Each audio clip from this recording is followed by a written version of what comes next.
All right, so we've got obviously two different perspectives, but all about the markets when it comes to Wisconsin agriculture. John and Tom are happy to take your questions. If you've got them, again, two microphones in place. We'll try to get them done and answered before 11. Go ahead. Awesome. Thanks for the presentations. It's a question for both of you, actually. Climate weirding, whatever you want to call it. Things all over the map. Your graph of how the West is in drought and we're supplying all their hay and corn and all that. I mean, there's some pretty terrifying stuff going on in global weather. So my question for you is, how does that get factored into the markets forecasting where you may have entire chunks of the world, like Ukraine, taken out? And then what do the climate models look like for Wisconsin, and how are you preparing resilience for your cranberry growers? I mean, obviously the biggest wild card in any markets is, in terms of agriculture commodities, is global weather. You know, we've seen that go through. Europe was very dry last year. That affected some of their crop production. You know, the Ukraine situation's involved. You know, I didn't mention much about wheat prices are struggling because Russia's had a monster crop and they can undercut the market price at this time frame. You know, so again, you know, that quick touch on the, in terms of our current drought situations, you know, even though I'm kind of, if you guess my tone, a little concerned where prices could go because of we have to assume normal production until proven otherwise. Again, supplies are tight. If we do see some weather develop again across the Midwest, that would limit production. That's obviously going to spike this market very, very aggressively, maybe to record prices that we haven't seen before, due to the fact that the global demand is still there and just the lack of supplies are there on the global front.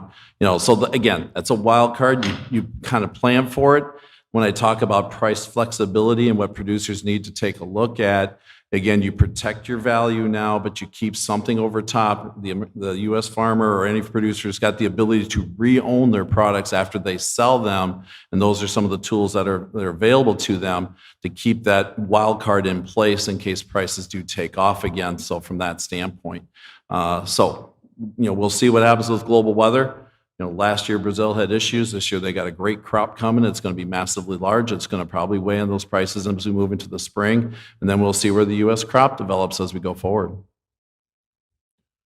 I think from a cranberry perspective, cranberries are grown in North America, and they're not grown anywhere else. There's a little bit in China. I think there might be a little bit in actually Ukraine. That's a whole nother story that they did establish a planting there, and Don Boone, who was here with UW, worked on that, and it was right outside Chernobyl. And they didn't tell Don that what was going on at Chernobyl, which wasn't very nice. So they don't have cranberries anymore. But since we're a North American crop, we're not worried, or I shouldn't say we're not worried, but Chile has some production as well, and I think they do all right, but for us, we're a North American crop, and we deal with, have concerns about climate change, but our growers' attitude has been to recognize that things are changing, and how do we manage for those changes? We're always managing for the weather.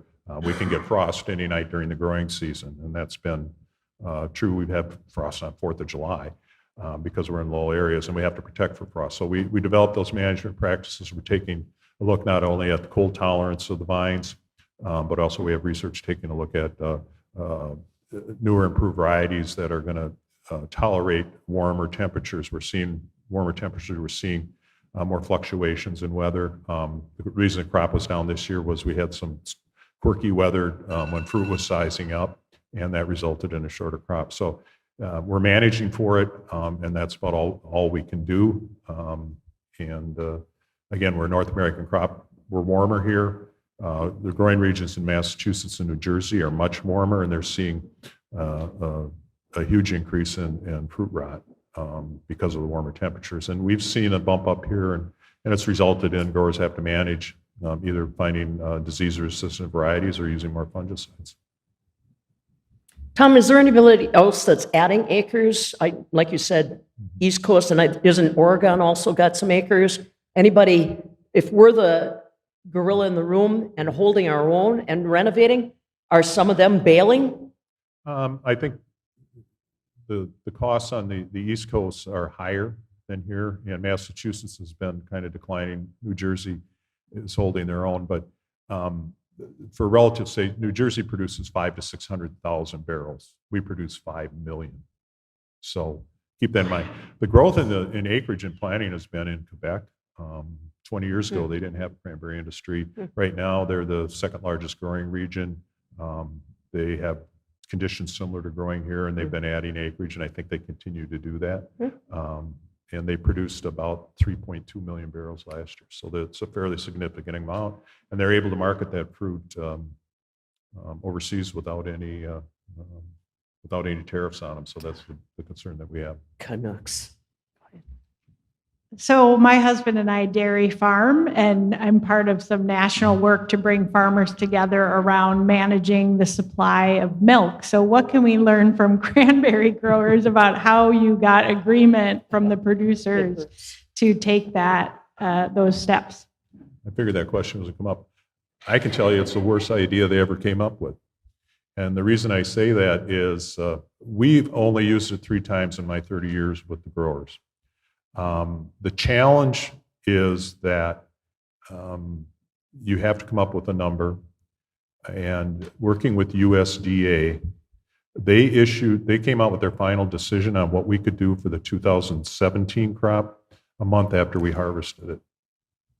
And that resulted in growers and handlers having to figure out a way to deal. Fortunately, we had a short crop, but we had some fruit that couldn't be sold. The other thing they did is they only applied it to 2/3 of the crop.